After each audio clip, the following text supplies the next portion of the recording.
P O Q এর গসাগু x হলে এদের লসাগু কত?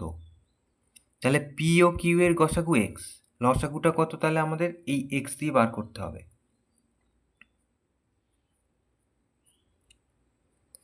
তাহলে আমরা জানি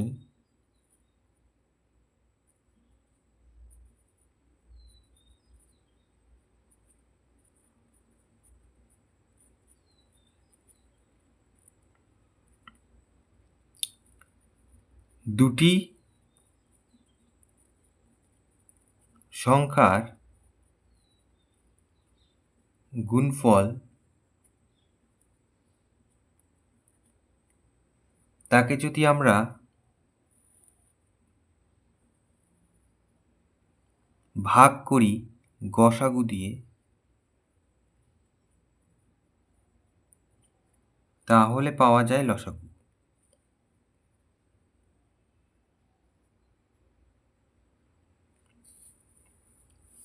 তাহলে এখানে দুটি সংখ্যা, এই যে পি ও কিউ আর গসাগু এক্স, তাহলে আমরা মান বসাবো, সরাসরি লসাগু পেয়ে যাব।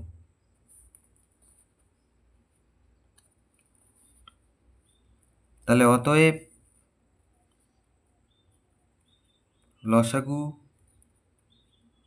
সমান সমান পি গুণ কিউ তলায় এক্স। তাহলে পি আর কিউ গুণ করলে পি কিউ তলায় এক্স। তাহলে এইটা হচ্ছে উত্তর।